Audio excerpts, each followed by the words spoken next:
Good evening, everyone. Thank you so much for joining Big Ideas Night National Poetry Month. We are so excited to celebrate National Poetry Month tonight with poetry performances from some of our prolific voices. Please connect with other readers and guests using the chat function. We'd love to hear your thoughts, what you're reading, and how you're taking care of yourself during this difficult time. We just ask that everyone please stay respectful in the chat. Random House has enabled auto-generated closed captions for this evening's event. To access the closed captions, please click Live Transcript at the bottom of your screen. Please bear with us. These captions are auto-generated, so they may not be 100% accurate, but we will do our best. Random House will also be providing the link to each of our poets' books that are currently for sale or available for pre-order in the chat. This event will be posted on YouTube, and we will send out that link to all registered guests in case you would like to rewatch or share with friends and family. I am thrilled to introduce our MC for this evening, Samantha Leach. Samantha Leach is the entertainment editor at large at Bustle, where she oversees coverage on all things books, music, and film. She's also the author of the forthcoming book, The Alyssas, which will be published by Hachette in 2022. You can follow her newsletter, The Spiel, where she interviews influential Jewish figures about their bar and bat mitzvahs. And now, may I present Samantha Leach and Big Ideas Night National Poetry Month.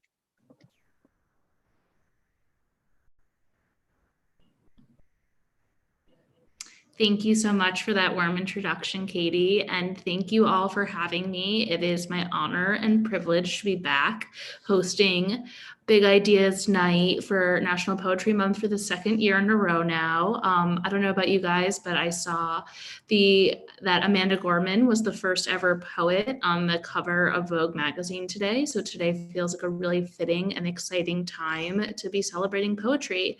I won't take up too much time. Let's go ahead and kick things off with Adam Mansbach, our first poet of the evening. Adam is the author of the #1 New York Times bestseller, Go the Fuck to Sleep, the novels Rage is Back, Angry Black White Boy, and The End of Jews, winner of the California Book Award, and a dozen other books. Most recently, the best-selling A Field Guide to the Jewish People, co-written with Dave Barry and Adam Zweibel. Mansbach wrote the award-winning screenplay for the Netflix original Barry, and his next feature film, Super High, starring Andy Samberg, Craig Robinson, and Common, is forthcoming from New Line. His work has appeared in The New Yorker, the New York Times Book Review. Sorry, my dog's barking, which is distracting. I will mute myself after and get her. Esquire, The Believer, and The Guardian, and on This American Life, The Moth, and All Things Considered. Please give it up for Adam. Hey, how's everybody doing?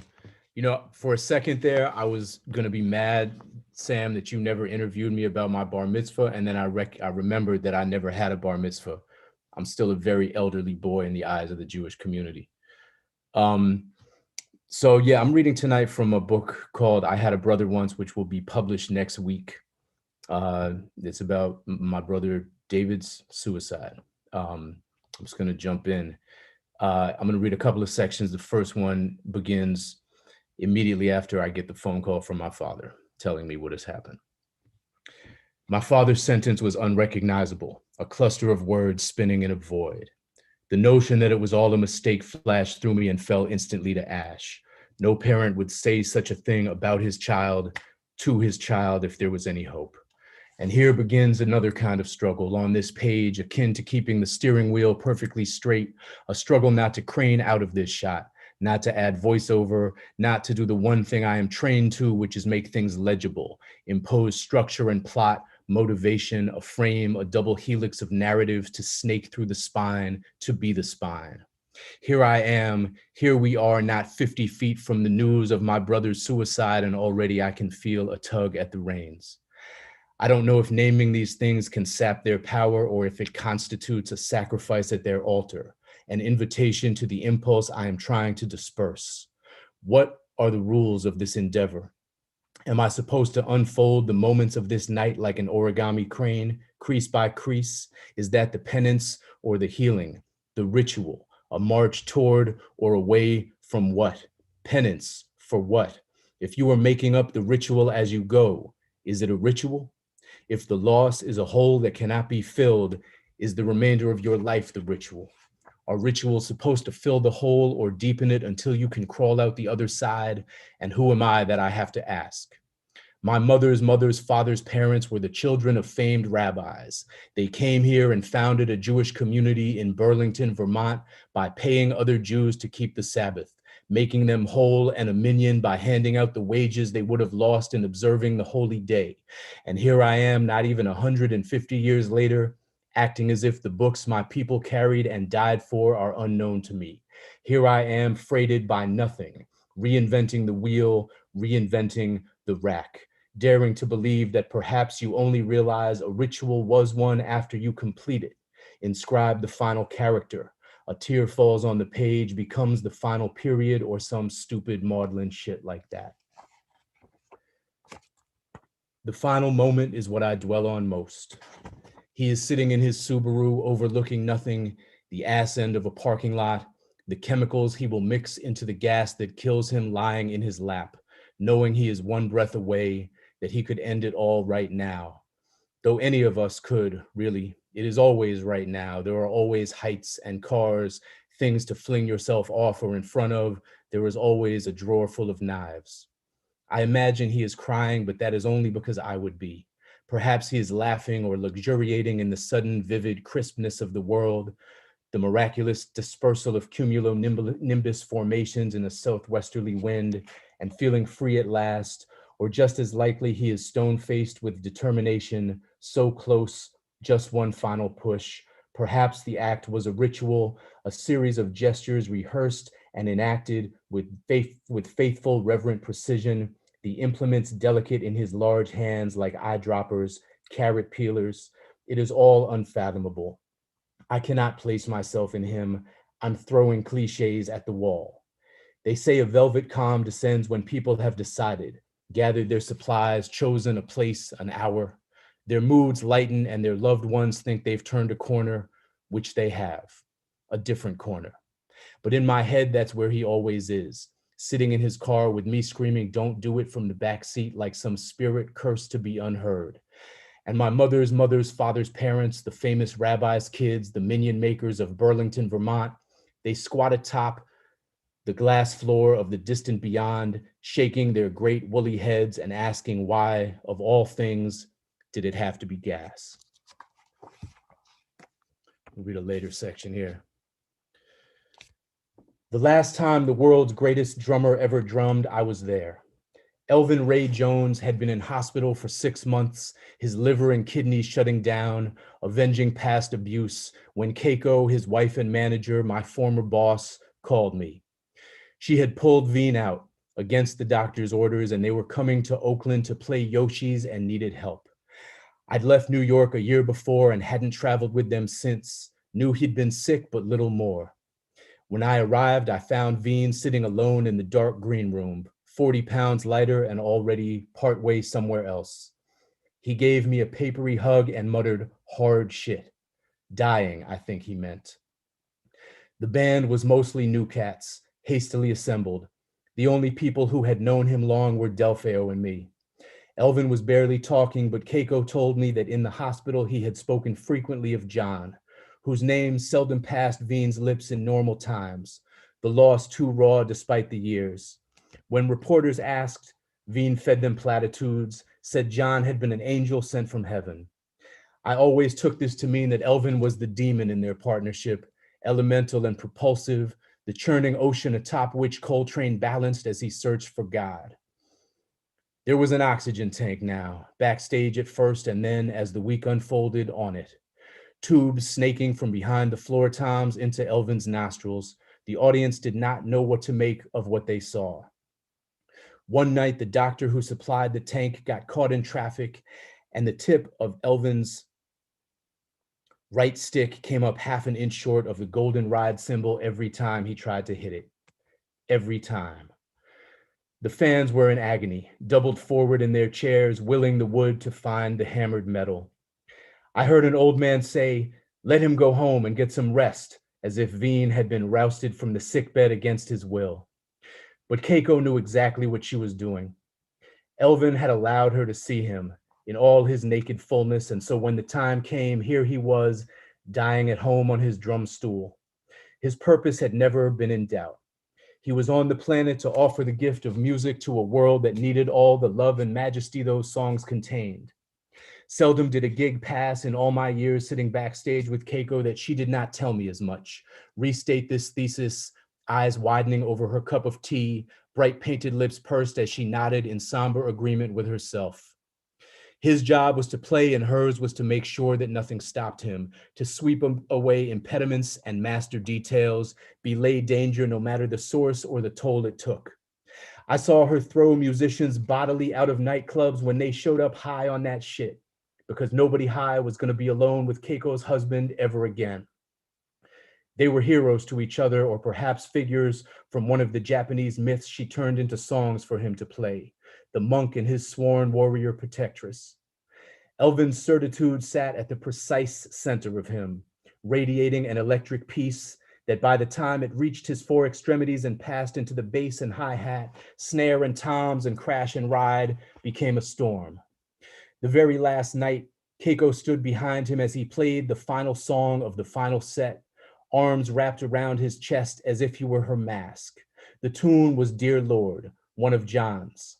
When it was over, Veen sat motionless behind the trap kit while we waited for the room to clear.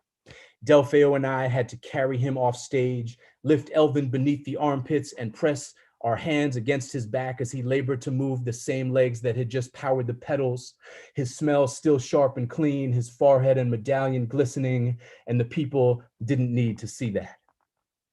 But this time, as the house lights rose, Veen picked his sticks up and began to play. The crowd turned, surged back inside, massed before the stage. The sound was thunderous, exalted, the equal of any solo I had ever heard him play, and I had heard hundreds. I wonder if it is possible that what that solo was for Elvin, loosing those two gases and allowing them to become one and opening his lungs, was for my brother. Thank you. Thank you, Adam. And I promise that if you ever have a bar mitzvah, you are more than welcome to come and be interviewed on the spiel.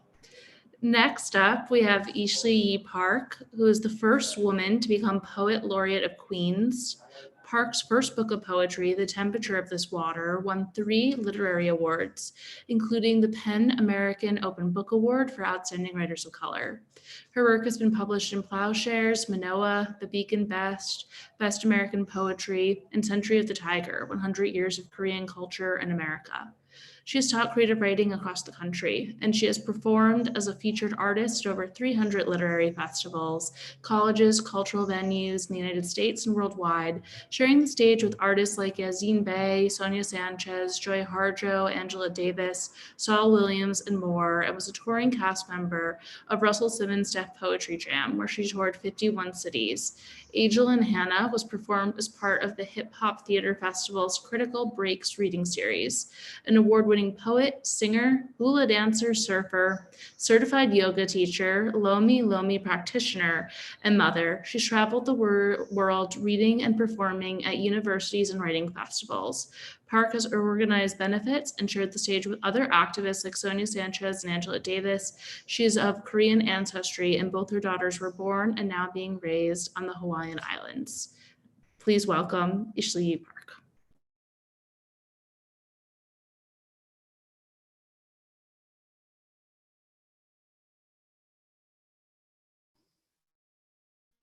Hope you're well. Can you see me? Oh my goodness, Adam, that was so good. I feel like crying and laughing and just curling up and reading your book. So I have to get your book. Thank you so much. It's an honor and a pleasure to be here in this really beautiful company.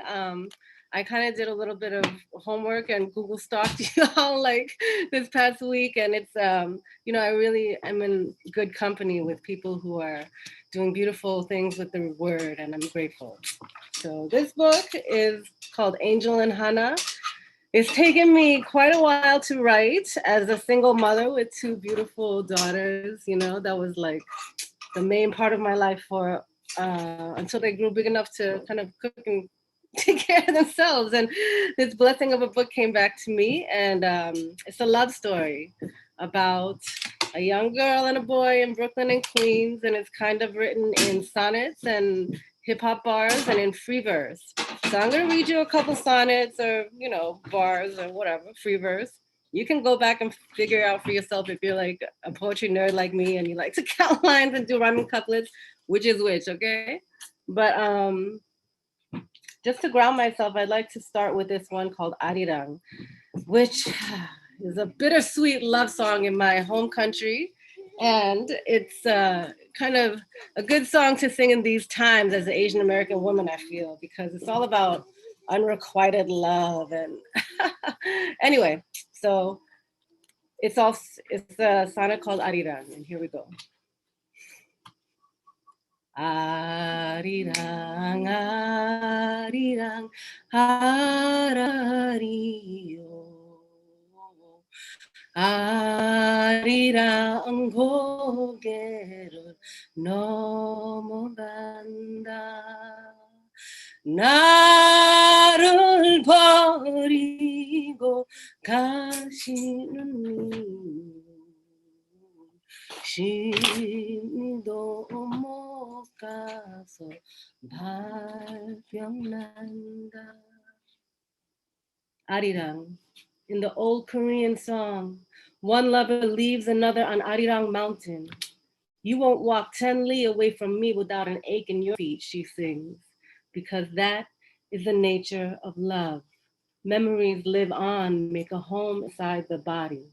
It's wisdom from Hana's home country, from women who love in moon villages far from the sea. When Hana's mother left Korea with Hana in her belly, she stole that song across the ocean, sang it as lullaby as she bathed Hana's young skin. Years later, Hana hums Arirang on her way to meet her first lover, from the moon village of Queens to the moon village of Brooklyn. April, Aigu, Paraminata, a fresh wind blows inside her.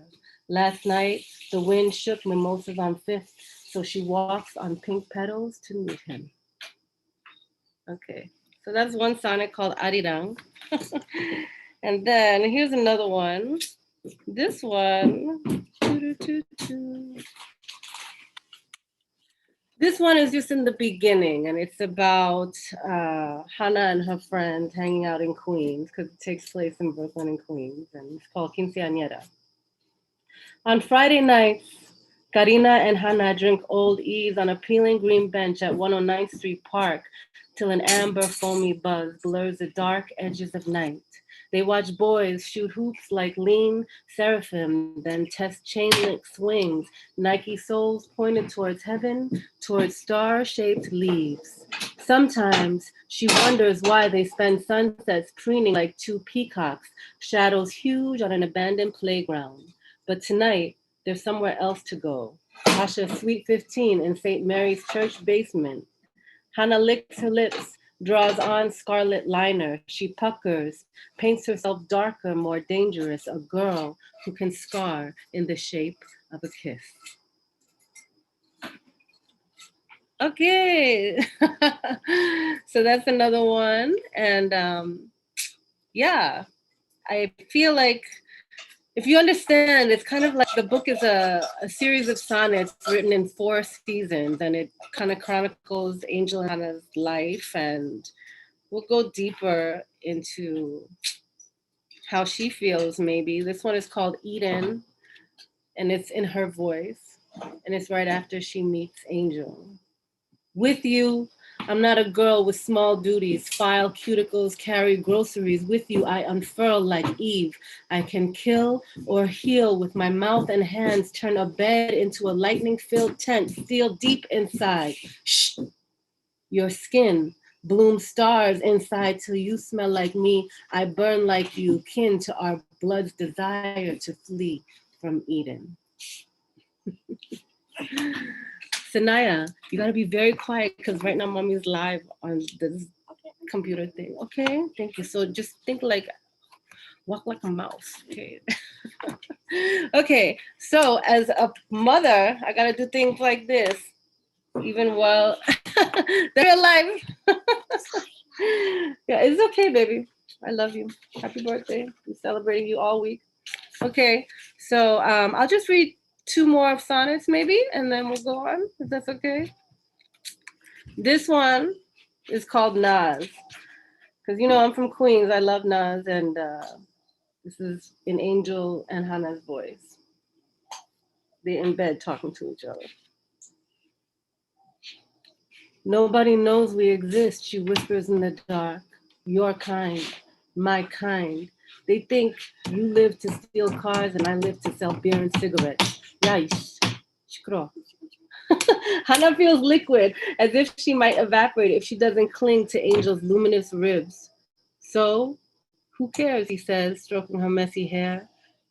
I care, she pouts. He sighs and sings a Nas lyric like blue smoke rings. It halos the air. Whose world is this? The world is yours. He turns to sleep. She eyes the darkness. Okay, and I'll end with this one because, yeah, I think this is a beautiful one, and this one is to all girls who used to rock the gold hoops or still do, like me, and like Hana, you know, and it's about beauty, inner beauty, outer beauty, all of that. One day, she will be brave enough to venture away from her huge gold hoops and bodysuits, from parroting her mean friend's laughter or sitting on the stoop for hours trying to look half fly, half tough, sucking on a sour apple blow pop, listening to the boombox spit out hip hop. One day, she will look at her rough, scarred face without her MAC eyeliner and stop hating those young, haunted eyes. I hope a gold slant of light will hit her cheek just right, and it may come as a surprise to her how fine she really is. Fabulous, sleek, soulful, full of her own juju and mystique, a rose fury, gold lightning when she hits the street. Okay. Mahalo nui loa. Thank you for allowing me to be part of this beautiful gathering. I'm really grateful to be here with all this good company. And, you know, that book, Go the Fuck to Sleep, gave me permission as a mother to be more free with my daughter. So it's really a blessing to be here with all of y'all. Aloha. I want to start by echoing Nate in the chat, who said that moment of mothering was heartwarming, because I completely agree. So thank you. Up next, we have Nate Marshall, who is an award-winning writer, rapper, educator, and editor. He is the author and editor of numerous works, including Wild Hundreds and The Breakbot Poets, New American Poetry in the Age of Hip Hop.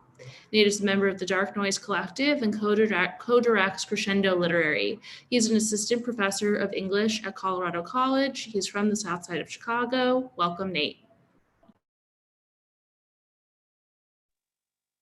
Oh. All right, I think we did it. Am I here? Cool. All right, cool. What's up, everyone? This is great. Yeah, I'm so excited to like just be in the company of these readers. For real, like big fans of everyone. So I'll start with this. This poem is called Landless Acknowledgement. And I guess all you really need to know is, yeah, I don't know. This was one of the later poems that I wrote for the book, though it starts the book. Yeah, actually on this number. Landless Acknowledgement.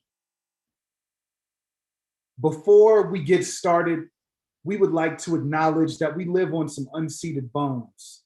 Sometimes me and mine imagine ancestral homes. All I got so far is Montgomery, Alabama.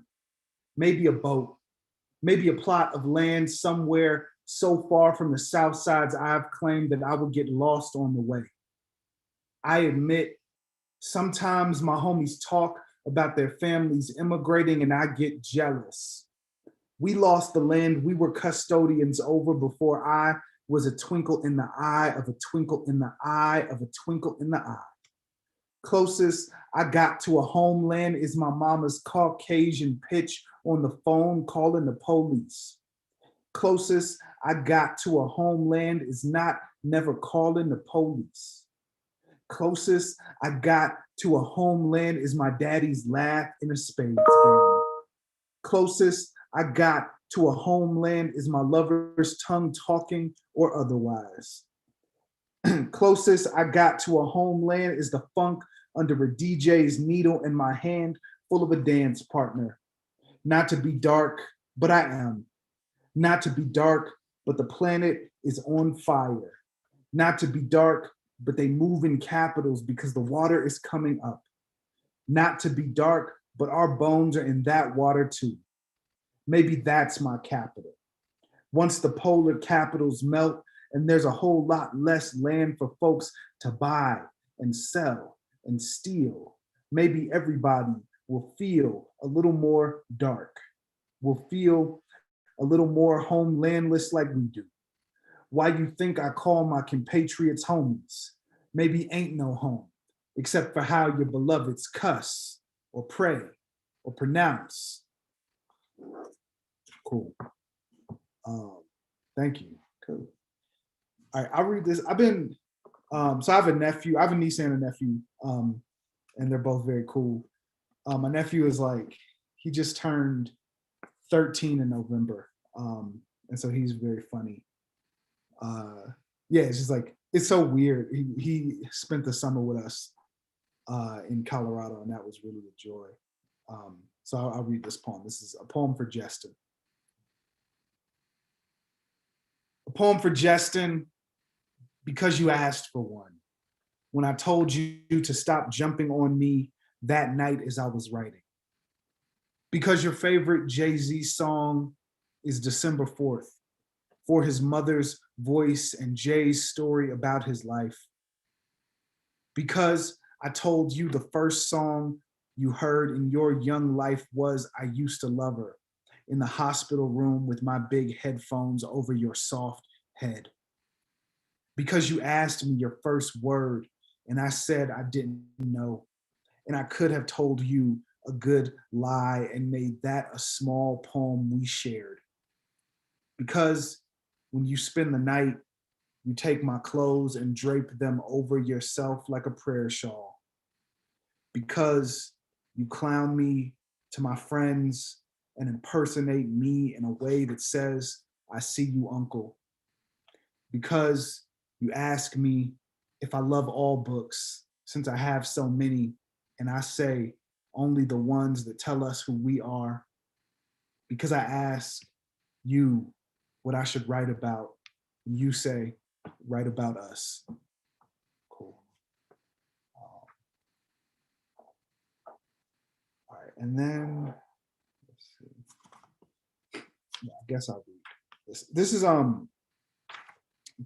poem from my grandma. And I guess the only thing it'd be helpful for you to know is I wrote this poem after listening to an interview of Tamir Rice's grandmother. And in the interview, she said this thing. It was on the year anniversary of his murder by the police in Cleveland. And she said that he wasn't allowed to play with toy guns. And it struck me because my grandma had the same rule for me as a kid. Conceal. Grandma, who kept books for a living and read corner store romance novels. Grandma, who kept dictionaries on the kitchen table and slurred words into contraction. Grandma, who told me to study hard and leave school if the MBA was an option. Grandma, who bought black and called us her little niggas with a smirk. Grandma, who taught me how to shoot a bank shot and told me to quit the team if I rode bench. Grandma, who paid for cars in cash and gambled herself broke on weekends. Grandma, who hid toy guns I got as gifts. And when she passed, I pulled a real shotgun from the wall of her closet. Cool. And then I guess I'll just end, I'll just do one more. So, you know, I think a lot about the sort of like, I guess the process or the project of what it means to be a writer, particularly in times such as these, right, where I think we really live in a world that is bereft of a certain kind of imagination. And I think, you know, so much that what the writer's role is, what the artist's role is to sort of imagine the impossible thing, the improbable thing, right? The poet Martina Spada says, you know, if a land of hands without manacles began as a vision of hands without manacles, and this is the year. So I think about that a lot. So this poem is called Imagine. And thank you all so much. You know, shout out, big love to Random House and all the folks who helped put this thing together. So this poem is called Imagine. I guess the only thing that'd be helpful for you to know is my partner, her middle name is Canada. So just keep that in the back of your head and you'll see why. You better imagine like your life depends, because it does. That boredom out of which making is made is the only thing. Consider that somebody first had to pick through all the prehistoric plants and sniff and taste and sometimes diarrhea or even die, just so you would know that a collard green with the right seasoning is a season that lasts centuries. Consider that somebody gazed at a star and said, I bet, and made a fire. Consider the first Negro on the first plantation who figured which way was north, maybe before they knew the word for north and ran. Consider my love with the middle name the enslaved dreamed of running towards. See how I move swift in her direction. Consider how love is a great idea we keep having every day. We imagine being together. That is the first step. Cool. Thank you all so much. Appreciate you. Thank you, Nate. Last up, we have Nedra Zebian. She's a Lebanese Canadian activist, author, speaker, and educator. Her search for a home was central to her early years as she struggled to find her place in the world. She became a teacher and a doctoral candidate in educational leadership as Nedra began to write in an effort to connect with and heal her first students, a group of young refugees. She found that she was also writing to heal herself. The author of 3 collections of poetry, she delivered the TEDx talk, Finding Home Through Poetry, and recently launched a digital school, Soul Academy, and a podcast, Stories of the Soul. Her work has been featured in the New York Times, Glamour, Elle Canada, HuffPost, and more. Please welcome Nedra.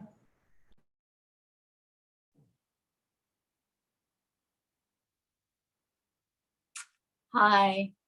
I'm so excited to be here, and I thank you for the beautiful introduction. And I also wanted to thank my wonderful publisher, Penguin Random House. The poetry that I will be reading is actually from the book that will be published through them, that they've taken in like a family would take in, a new member.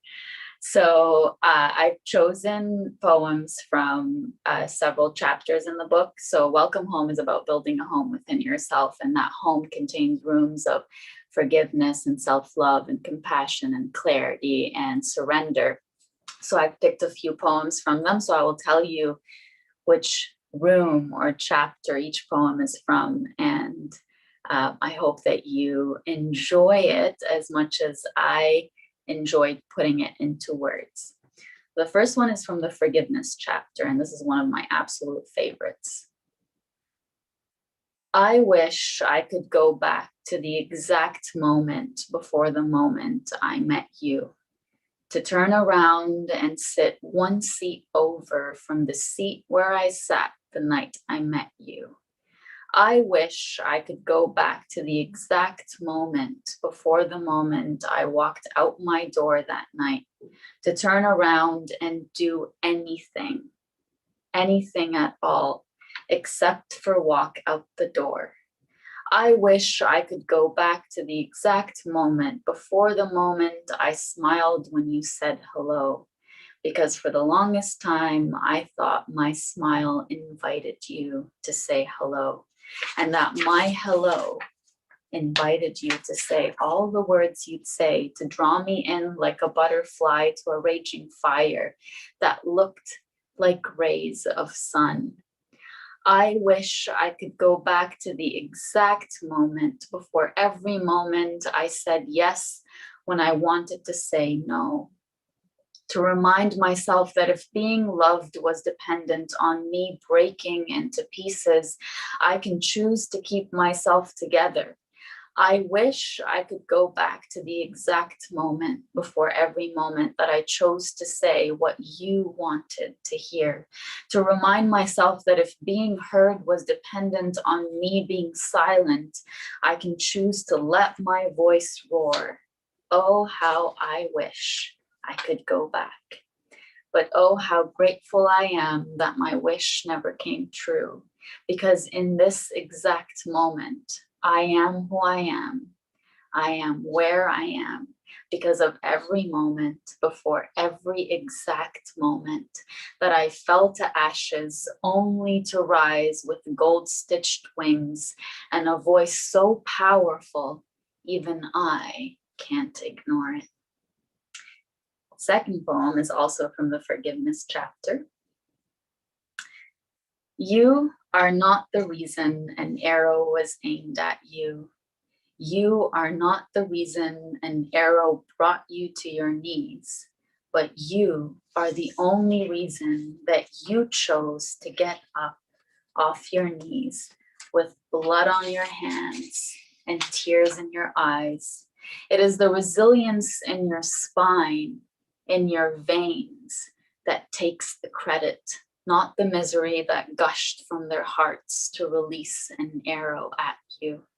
And I want to add a comment about this poem, because for the longest time, I would say I'm grateful for them because they caused me a certain kind of pain that, you know, pushed me to heal in a certain way and pushed me to grow in a certain way. And there was always an element of feeling like I was betraying myself by being grateful to someone who caused me pain. And I really wanted to change that narrative and say, you know what? I don't say thank you to someone for causing me pain just because that pushed me to grow in a certain way. I need to be thanking myself. And yes, that might sound selfish and it might sound arrogant, but that's not the truth, because at the end of the day, I am the one who went through that pain and I am the one who learned from it. I am the one who grew from it. So I'm not the reason that happened to me. And I'm also, they're not the reason that I was pushed to grow and become the person that I am. I am that reason too. If I'm going to own that pain, I'm going to own that healing. So I hope whoever's listening to this can just remember that. And another one from the forgiveness chapter. As you can tell, this was one of the biggest chapters in the book and probably one of the hardest ones to write. You broke, you were beautiful before the break. You were beautiful as you were breaking. You are beautiful as you are reconstructing, not unbreaking yourself. And oh, how beautiful you will be once you've stitched the broken pieces of yourself with the needle of self-love and the golden thread of home. Stitch your soul back together with gold. I always use that analogy. And I say, stop trying so hard to go back to the person that you were before everything happened. You were beautiful before, but you are beautiful now, just like you were beautiful as you were breaking. And remember that as long as you try to go back to the person you were before, you're trying to assemble the pieces that broke within you in a way that it's just impossible for you to go back. It's like you're saying, and I wish I never learned that lesson. I wish I never found out how valuable each piece of mine and each piece of my soul is. When you take ownership over saying, I'm going to put myself back together. And just because I can't go back to the person I was before, it doesn't mean anything at all. It just means I'm a different person. And I am a different person because of everything that I went through. This next one is from the clarity chapter. And when I was writing this, I remember crying as I wrote it, crying as I proofread it, crying every single time that I went through any round of editing with it, because to me, it symbolized such a powerful moment where I redefined what anger looked like to me and what kind of right I had to feel that anger. Your anger doesn't have to look like anger. Your anger doesn't have to sound like anger. Your anger can be the softest, kindest, gentlest whisper that says no and sends echoes in the world on the wings of the butterfly they told you you would never leave. They told you would never leave her cocoon. Your no doesn't have to sound like no. Your no doesn't have to look like no. Your no can be turning the fire that they tried to burn you with, that they tried to turn you to ashes with, into a match that ignites a flame that gives rise to the phoenix they told you would never rise. And you will rise. This one is from the Surrender chapter. And this is the final poem that I will end with. What might feel like them ending the chapter in the middle is truly their pen running out of ink, their heart running out of love for you, their home running out of space for you. But how beautiful is it that you get to finish the sentence they left hanging, that you get to finish the pages they left empty, that you get to write the ending of the chapter. How beautiful is it that you get to turn the page and start a new chapter, a chapter that says, welcome home. I've been waiting for you. I hope that everyone enjoyed this, and thank you again for being here. I thoroughly enjoyed this, and thank you for listening to the words that gushed from my heart. And I hope everybody has a good night.